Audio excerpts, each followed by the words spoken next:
Let's see, the dog is at the groomer's getting fluffied up and washed, and his pedicure and manicure, and just getting cleaned up, and so he doesn't shed all over the house. When I say Koji bears everywhere, you've never seen a dog shed like this thing. But shepherds are notorious, so it's one thing I didn't realize. Anyway, let's talk about Kenobi, episode 4. First off, it was really dark as hell. Okay, let's go through what happens. First off, Kenobi's rescued, obviously. There's still no explanation about why Vader let him go. But they get him to a place where there's I guess I'm going to say a subversive anti-Imperial element. Hey, Joe. And he's in a back to tank. And, one of the things I'm having a problem with is that the sequences where he's actively going through his memories are not that we need there's no, I think this is where the show needs some work, is when Kenobi is going through a PTSD moment. They're not as momentous as they should be. Okay. They're not as you hear him, you hear Vader's voice, and it's all kind of jumbled, but it's not. And you see Vader in the Bacta too, so it's almost as though they're communing. Okay, it's really quite.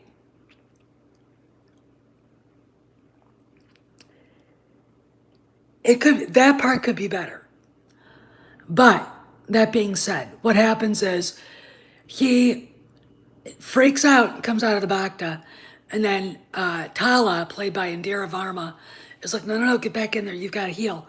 He's like, where's Leia? So they're like, okay, we need to find Leia. They, in their haste to get the hell out of there, they forgot about the princess. So, which is, but we'll forgive them that. So, and they know, and it turns out that these people do know that she's being held at Fortress Inquisitorius. I think that's what it's called. And if you have ever played Jedi Fallen Order, that building is from that. Okay. Anyway, so they go and meet with the guy with the ship, and he's like, no, I don't want to. My wife was an ex-Jedi. I know what the Inquisitors do. I know what the Empire is capable of. And then he decides, okay, I'll help you. So Obi-Wan goes with Tala. She gets into her Imperial uniform and they fly to Fortress Inquisitorius.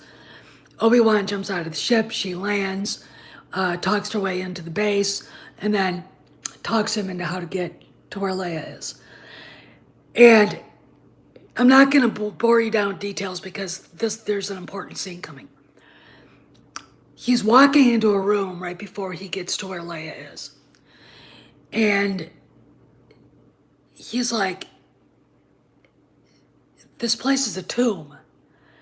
And I'm not sure of who all the Jedi that are there, but they're literally dead, like mounted deer in a preservative. And it was horrific. Okay, this is Disney Plus, and it's like, okay, freaked me out. There's a little boy in there. And I'm not sure if he was one of the younglings that Anakin killed, but he looks familiar to me. I'm not sure if he's the one that said, Master Skywalker, there's too many of them. What are we going to do? I don't know if that's him. It kind of looks like him, but it was really I mean, horrifying. Those, I mean, and Obi-Wan's looking at it going, he realizes, and I think he's remembering what Anakin did as Vader. I don't, the first one would have been interesting to see. I mean, if one of them had been Quinlan Voss, I would have been horrified. Or, any one of them. But I think at least I remember seeing Jedi like that woman with the long hair. She was at the fight at Stadium Arena fight in Attack of the Clones. I remember her very well. And I think the first one I've seen before too, but it was just, I almost had to turn it off. That was this is some dark shit. Okay, it's for kids. Oh, really? Really? It's for kids. All right. So Tala comes up with a distraction, and Reva goes up to confront her, and Obi-Wan goes to rescue Leia, and he seems like getting the muscle memory back in his Jedi skills, and they escape. And really, that's it. And at the end, Reva lets them escape, and she apparently put a tracking bug in Lola. So, poor Leia. So it's actually kind of mirroring the escape from the Death Star in some ways.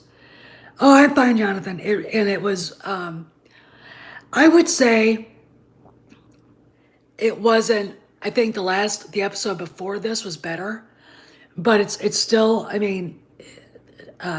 got me, especially at the end when Vader, he's pissed. I'm like, okay, she's dead. He's gonna kill her. And he starts force choking Reva, and of course, what's she gonna do to him? What's she gonna do to him? But she says she put a tracker in there, so it gives her one more chance. That's another thing that I'm like, Vader would never do that. Vader would, no, he would kill her. And I think we're still in a learning curve with him, in tolerating incompetency. All right. So, and apparently she did put a tracking bug because Lola starts up. Okay. So episode 5 is coming up. And the next two are going to be like, I would say like a 2-part, 1-story arc, if you know what I mean, I think. But we get a taste of what the nascent Rebel Alliance looks like, which is pretty cool. There is something that's bothering me. I don't want Lucasfilm or Favreau and Filoni to get the idea that they need to keep Ben Solo. Okay, what worries me is that Leia would want to name her son that. All right, and if that's the case, then any retcon, it's just gonna be a retcon of the sequel trilogy, and I don't want that. I want the fucking thing to be put out in a fire pit and set on fire, never to be seen again. Okay, that's what I want. And I think that's what all the fans want. So, there you go. It was dark. We got to revisit Order 66 up close in your face. You're not sure if the Inquisitors killed these Jedi or if Vader himself. But seeing the little youngling there pretty much convinces me that at least he was that person. I swear to God that I've seen that kid before. If it wasn't the little boy, Master Skywalker, there's too many of them. What are we gonna do? If it's not him, it's one of the kids in that scene. All right, and that, it. Here's the deal. And this is what I found funny. If the Empire is supposed to be so misogynistic and so xenophobic and all that, and you've got an officer of a lesser rank referring to Tala as Sir. First off, you don't do that in the US military. If you looked at a female superior officer and said, Sir, she'd hit you. You would get dressed down for that. So that bothered me. Okay, that bothered me. The fact that you see women and you do see different races in the Imperial side makes me go, what is going on here? And the use of sir to a woman, only wokesters would do something like that. Think about it.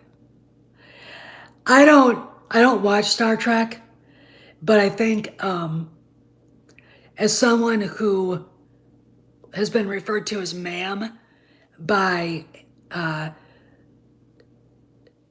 guys who were of lower rank and NCOs in the Marine Corps, if you called me sir, I get really pissed. I would dress them down. I am a woman. I have earned the right to be called ma'am. You will refer to me as ma'am. Okay, I am not a male person. Do not do that. I mean, I'd tear them apart. But it's interesting to me, and I think kind of funny because it kind of makes you go, the Empire's woke? What? It's really interesting to me. So we've got all this going down, and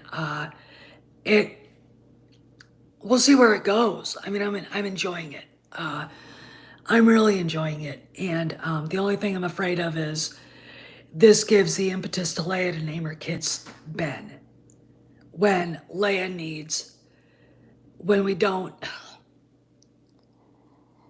And this is where I'm going to go off on a rant. Every one of us are here because we hate the sequel trilogy. All right, that's why we're here. We don't like the characters. We don't like the premise. We don't like what they did to the original trilogy characters. All right, it's not Star Wars. Okay, this is the most Star Warsy I've felt in a long time. To try to justify the sequel trilogy or even Ben Swolo in any way, shape, or form is an insult to our intelligence, okay? And that's the part that really stuck up.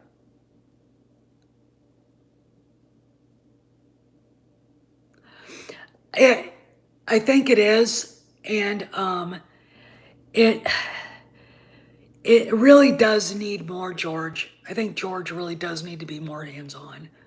I know that he probably looked at the scripts, and Filoni comes from the animated part of Lucasfilm, and we need someone who's adept at live action, I think. But still, it's fine. I'm not, gonna go off on it. I will address this. I've seen little Vivian getting the Jake Lloyd treatment. If I see anybody publicly mocking that 10-year-old girl after what happened to Jake Lloyd, I will cut their balls off and shove them down their throat. Okay? Part of the reason why Jake Lloyd had so much trouble wasn't just the media, and it wasn't just being bullied at school. It was from you fans out there that gave him shit. Okay? I don't understand why you would attack a 10-year-old. I don't get it. It's insulting to me. All right? It's insulting to me. It really is. And it doesn't help the fandom. And to the same person who's been doing that, If you're such a good filmmaker and you know Star Wars better than Dave Filoni, write up a spec script for Kenobi and pitch it to him. Call up your agent, say you want to talk to Dave Filoni about a Star Wars script for Kenobi. All right. All right. I'd like to see how long that lasts. The problem with the fandom right now is I've seen people say they could do a better job. I wrote a fiction. I could do a better job. Then do it. Do it. Take it then, write it out as a feature script or a TV script, and then give it to Filoni and Favreau and see what they say. You know, and what I love about it is that the people that are saying this don't know Star Wars. They don't. Okay? They really, really, really don't. Okay, fine though. Do it. All right? It's really interesting to me and to see that, but we've got 2 more episodes and that's it. And hopefully that'll be it. I would say that the only thing I'm worried about is they're giving credence to her keeping to the name Ben Solo. And it just makes me sick. If that's what they're doing. We have to get on Twitter and we have to get on Instagram and basically say, we demand a full retcon of Han and Leia's kids. We don't want this. All you gotta do, this would be me. All right, hypothetical. I'm the new head of Lucasfilm, Bob Chapek and Susan Arnold, full carte blanche to fix it. Everything.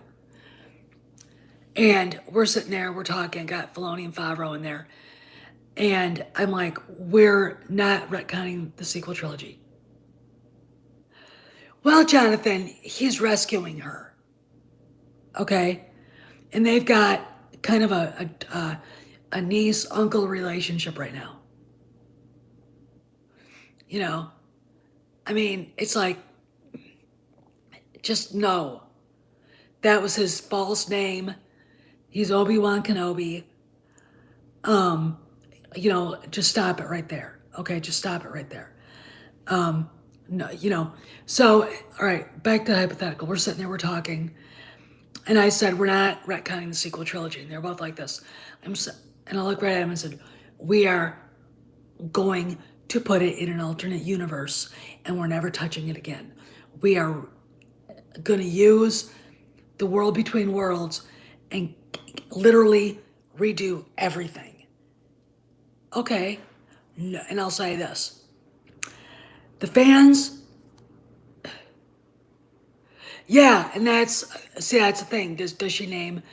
But I saw someone, Star Wars Holocron on Twitter, mention out loud, this is the reason why she named her son Ben. No. But here's the deal. All right, now I would say, look, hand out the merchandise. Hasbro won't make Kylo Ren figures anymore. They won't make Rey figures. They won't make Finn, Poe, Rose. They couldn't sell Rose. They couldn't give away Rose Tico. They couldn't give away Admiral Holdo. No more. These are not. They are in the dustbin of history. They don't even get the. I would say.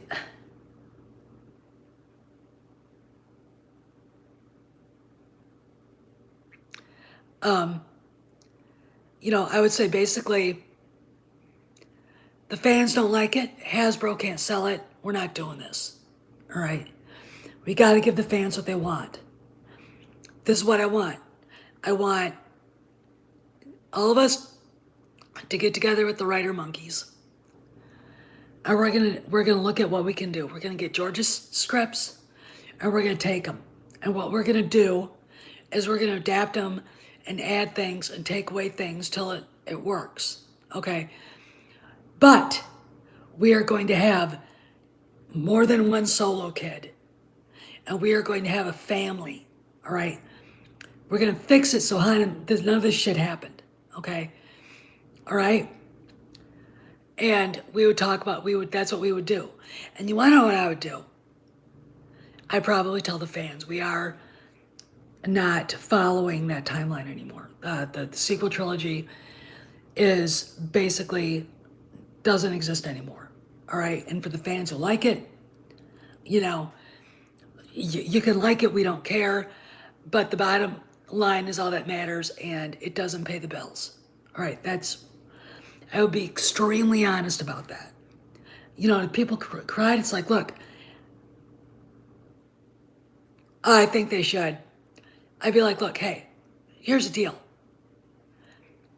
I'm responsible to Disney. Disney is responsible to the shareholders. The shareholders need results. All right, these are the people, the stakeholders.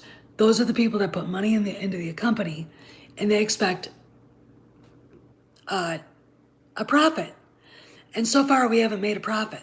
All right, because we know so far that without the Mandalorian, Lucasfilm would really be in the deep red.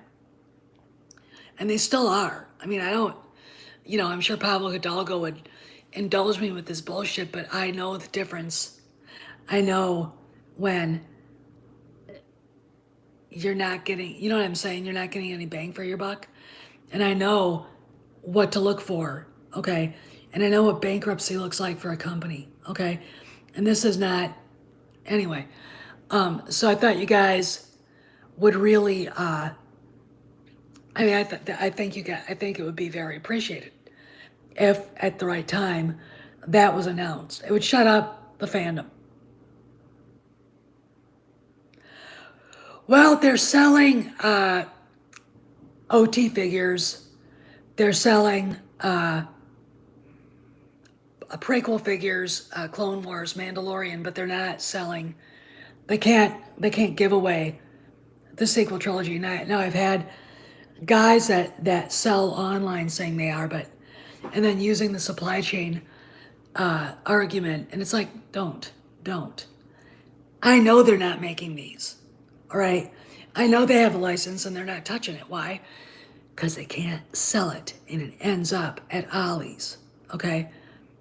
It ends up at Ollie's, and I don't care what the excuse is, but when you walk into an Ollie's and you see racks and racks and racks, last Christmas, of Rays, okay, of, boxes stacked of solo play sets, all right? People don't want it. The kids don't want it. And the excuse for the idiots like Hidalgo was, well, the kids don't play with toys anymore. Yeah, they do. Can't keep Marvel on the shelf. All right, well, till Kevin Feige got full control of it. It's not that they don't play with toys, they don't play with those toys, because those toys are boring. Okay? Little boys want to be little boys. I'm sorry in this day and age to say it. But it's true. Okay? So, but I would make an announcement. Here's the deal, and I've said this before, and I don't know if you're newbies here. I've always said, if Lucasfilm was proactive and public with what's going on, and public with basically saying we're trying to fix what was broken, it would shut the fan community up, and it would shut the YouTube channels down from talking about it. Okay? And I think that is vital right now. It is vital right now. I see big YouTubers talking about it. Now I see small YouTubers talking about how bad this show is, that this show is not bad. Again, they don't know shit about Star Wars. I mean, you've got Trekkies talking about it like they've been huge fans of it their whole lives. No, they haven't. Not like me. Not like me. Not like you. Okay? Go be a Trekkie. Go be a Trekkie. This is not your gig.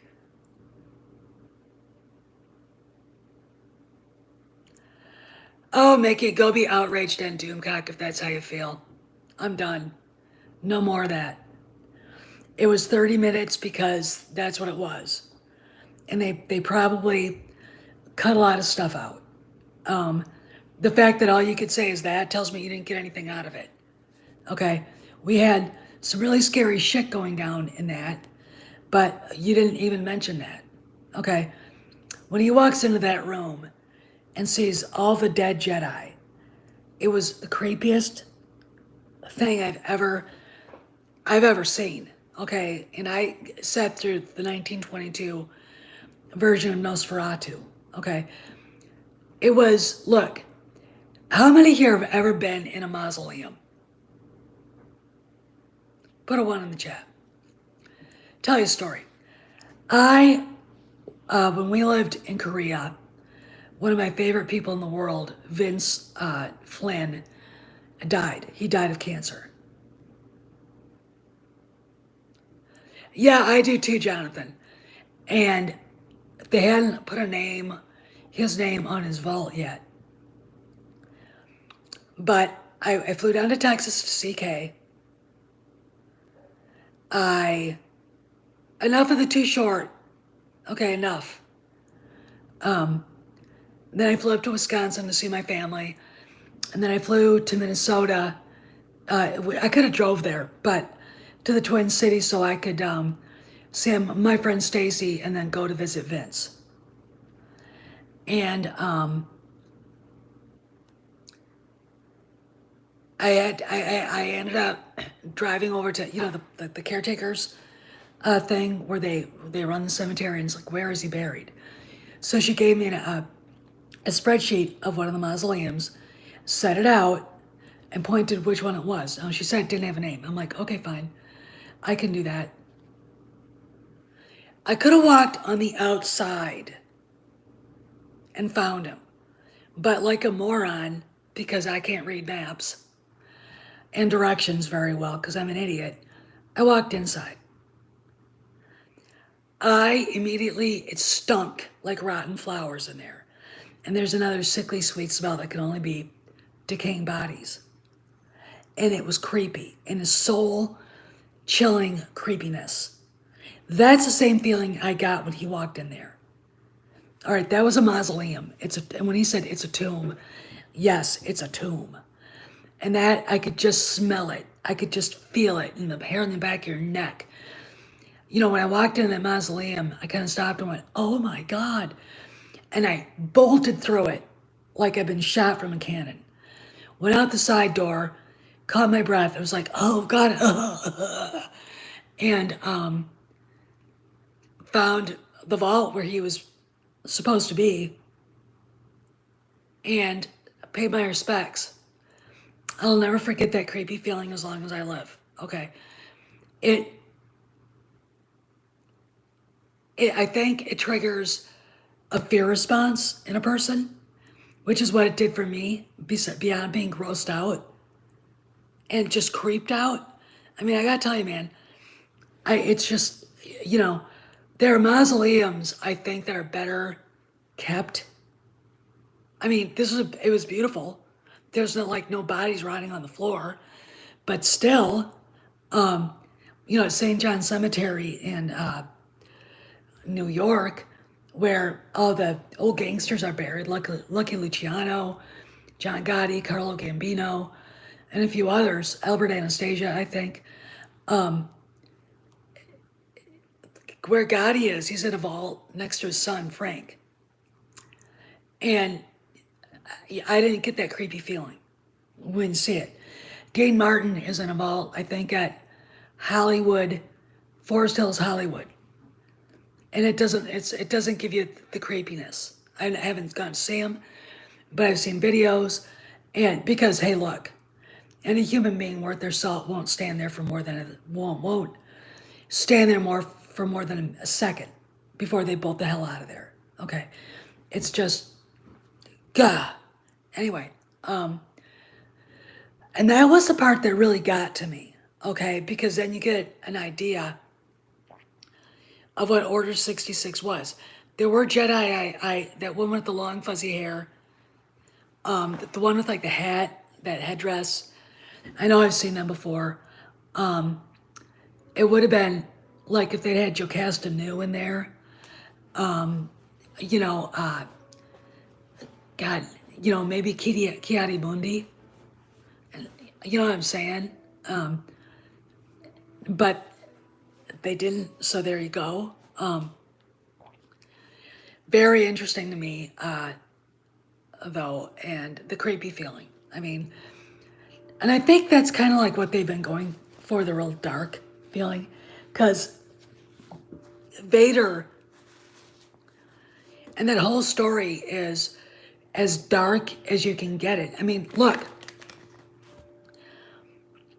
Star Wars is not just a space opera.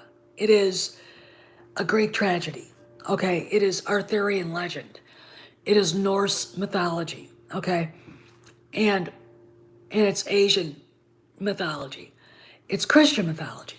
Okay, or not mythology, but what we know to be true.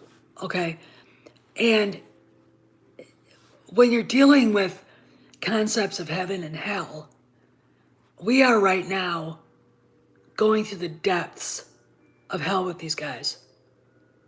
Okay? And Obi-Wan is going through the depths of hell. He's in darkness right now.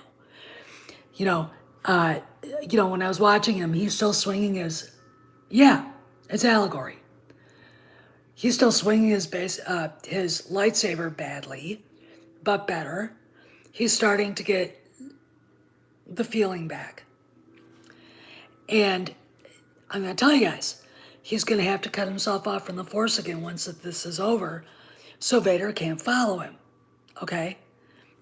They're connected. I mean, when you saw, the one thing I did like about the Bacta tank, and I really wish they would use the Bacta tank, that episode, to at least do maybe part of the episode of him communing with Yoda or something, But if he communes with Yoda, is he going to give up Yoda? These are the things that a non-fan would never ask. Okay, because look, he doesn't.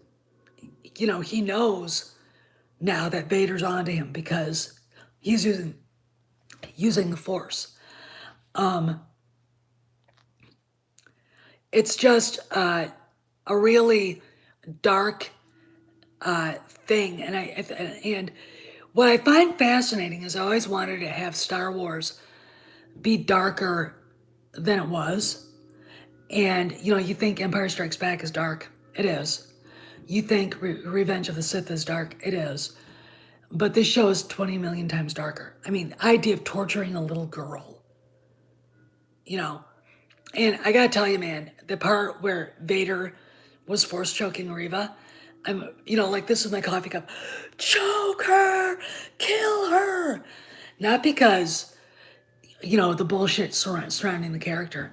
It's because the character is intentionally unlikable. She's intentionally a cunt, okay? And, Vader, the thing I was like, Vader gives her another chance? What? Really?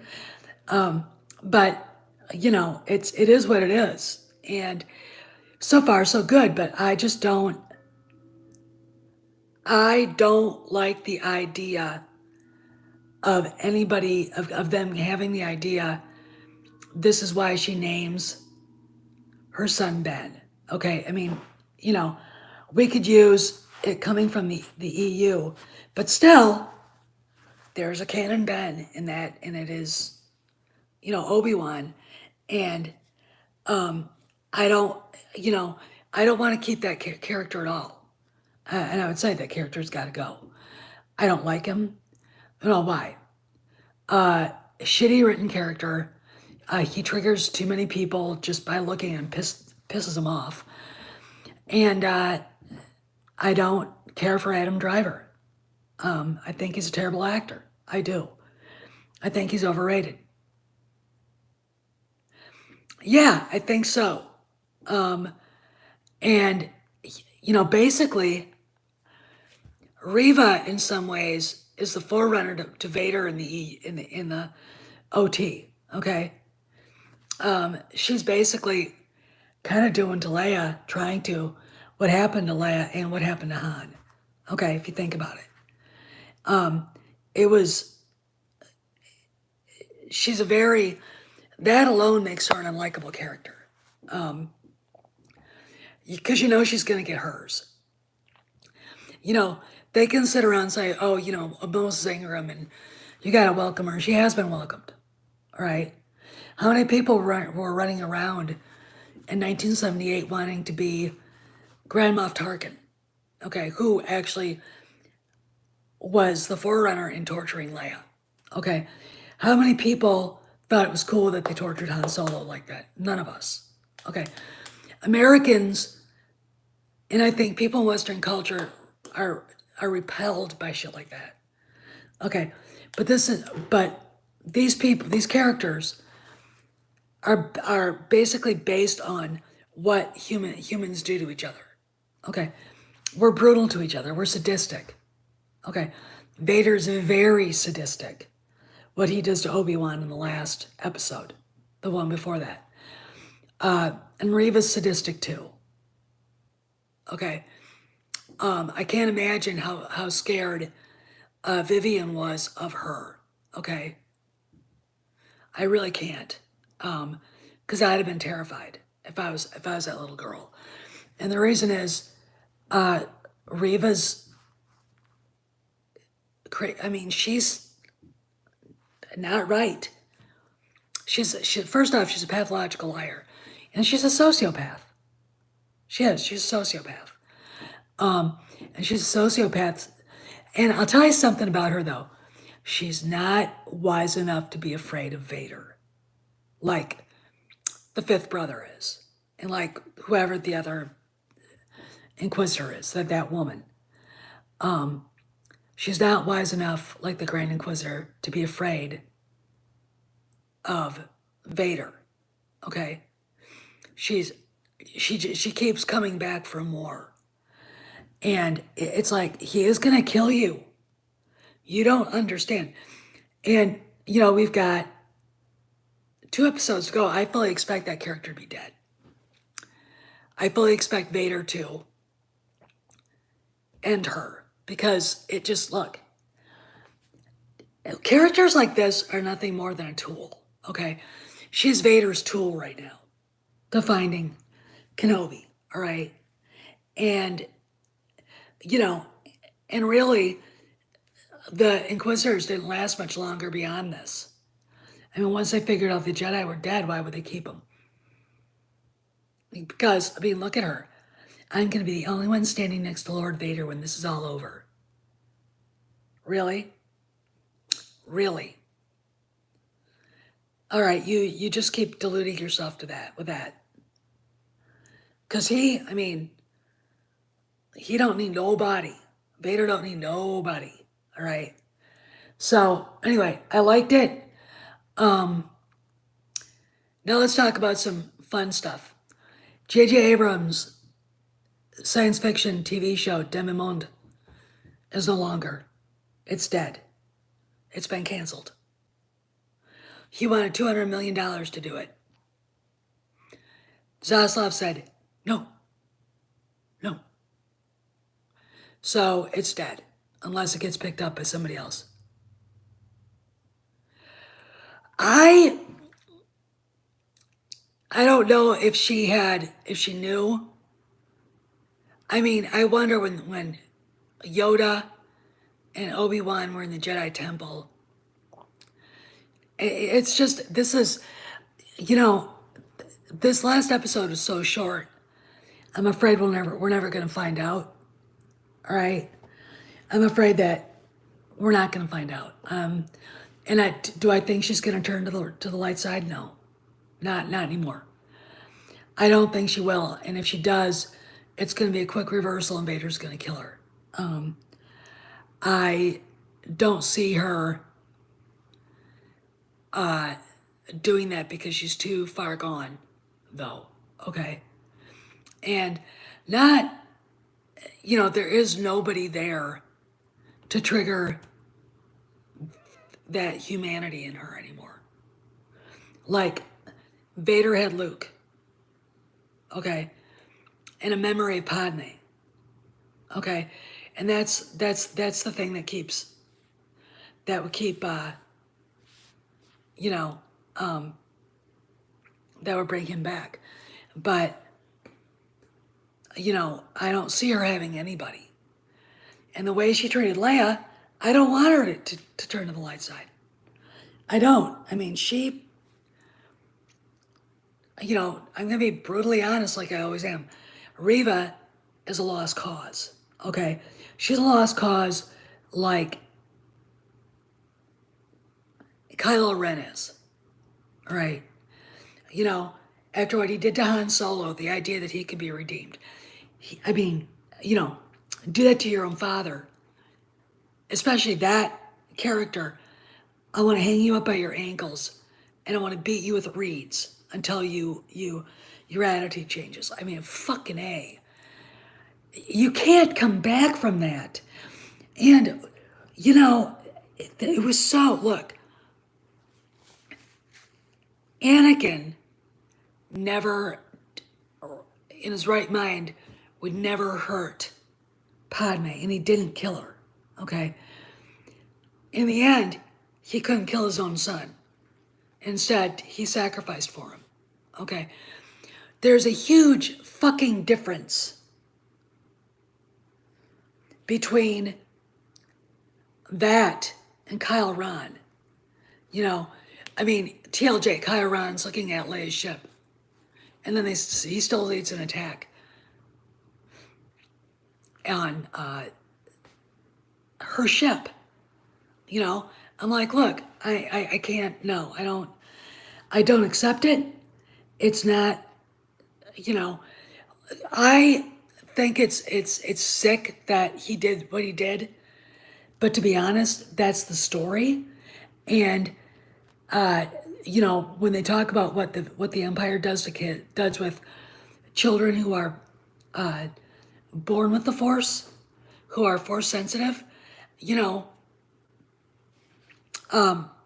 it's par for the course. But you got to remember that human history is full of that. Child sacrifice. I mean, I think they found an old abortion mill somewhere in the Midwest, and in the basement was a shrine to Moloch. Moloch was a god, a pagan god in the area of the Middle East, like Babylon and the Hittite kingdoms, the Philistines and all that. And they would sacrifice infants to him. The Aztecs did that. The Spartans would expose babies that weren't perfect to the elements. Okay? The human history is full of that. I mean, look at what the Nazis did. Look at what the Chinese are doing right now. Thousands of families being torn apart. Children getting their heads shaved and no one knowing what happened to them. Okay? The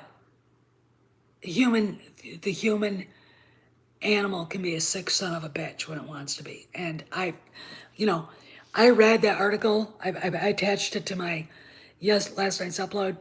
I read that article about the Uyghur situation. For you guys that haven't seen it, the BBC got a document dump from somebody who hacked into the police computers in Xinjiang province, or whatever it's called, where the Uyghurs are.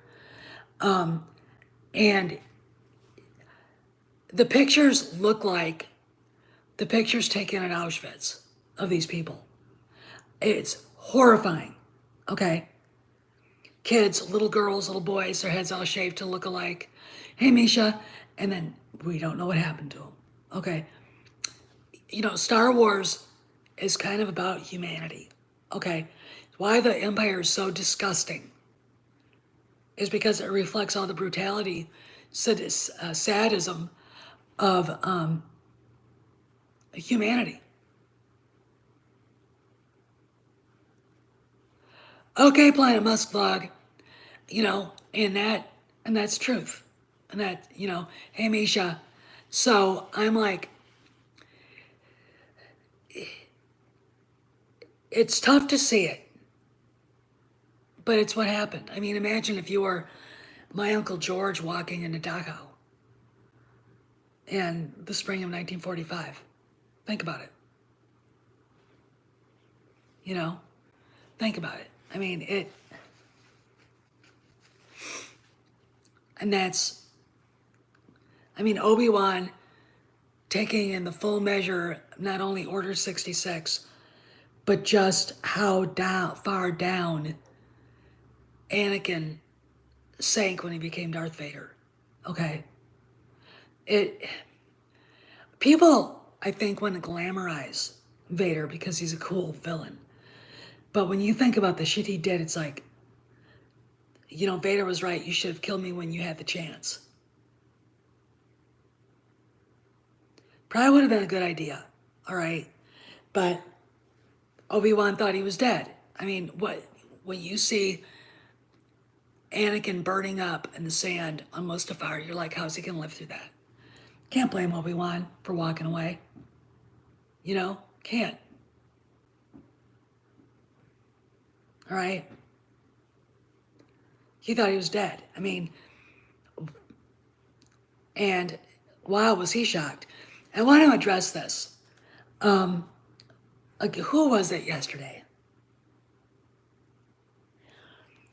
It was someone who's not a Star Wars fan. Why wouldn't he know? Oh no, it was the thing about the writer who didn't realize that Obi-Wan didn't know that Vader died or something like that. And it's like, look,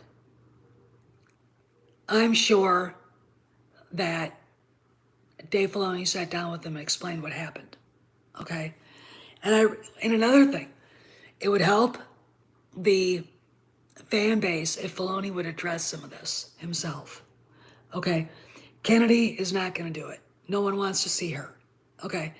I mean, look, I talked about optics before, but she is bad optics. Okay? Part of the reason why channels like Doomcock are all up in arms is because she's in your face again. Now she's back to hiding. But it's true. You know, the fans don't want to see her anymore. Okay? Just don't. Too bad, so sad, bye-bye. Okay? It's the truth. So I don't even, it's whatever. So, but we got 2 more episodes, so we'll see where it goes. I'm just concerned right now that we're going to get the idea for Leia naming her kid Ben. I mean, I think they are going to go without Luke, with Luke not having kids. Okay? And I'm fine with that, but I don't think that's a justification for keeping a character around that nobody likes. You know, their rationality would be, well, he's the most popular character in the sequel trilogy. That's like being the most popular character in a jail cell, or the most popular flea in a dog's ass, or the most popular piece of shit in a sewer. Okay? We don't need a second season. I think one adventure for Ben Kenobi's enough. Okay? I really do. It's just, I'm gonna say it, you know, and I really think they need to let the character breathe. You know, I really, and, you know, I don't want Luke to be married. I'm on George Lucas's side on this. There were Jedi that actually did have, that were married. Now let's go back into the lore. They were called the Green Jedi, and it was the Jedi Order from Corellia, Han Solo's people, who broke off from the main branch on Coruscant, you know, Yoda, and started out on their own and had their own rules. And one of the rules was you can be married and have kids. Okay, so there are Jedi that can be married, but it's the branch that Luke belongs to. No, and I agree with George on that. But we also don't need a Ben Solo. All right, it just look. I forgive. I don't forget. Okay, I don't forget, and I think that's where we have to be. Okay, forgiving but not forgetting. Right now, give us a sequel-free, Solo-free Star Wars. Okay, that's all anybody really wants, right? To know that when we do see Han, Leia, and Luke, that this isn't gonna end that way. Okay, that they are allowed to keep their heroism and their dignity and their agency. Okay, that's the most important thing, I think, in all of this. And the only way they can do it is not a retcon. It's completely bypassing and putting that garbage fire that Bob Iger allowed to continue under his reign. You know, don't even give it a Legends tag. It's not. It's garbage. Put garbage on it. You know. Anyway, guys, I've been talking enough, but the show has taken an interesting turn. And again, I think because of budget constraints, in the way it's been written, we're not going to get the real fancy stuff. I just wish that they had done more with Kenobi and the Bacta fluid, like communing with Qui-Gon Jinn. I think that starts there, okay? Because he needs to be able to do that, okay?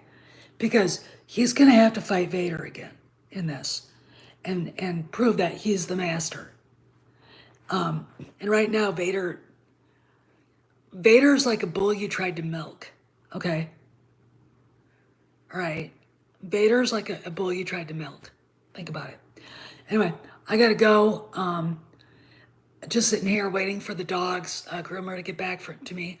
At least he'll look like an angel for about 3.5 seconds. I'll see you guys around the galaxy. Behave, be safe. Talk to you later.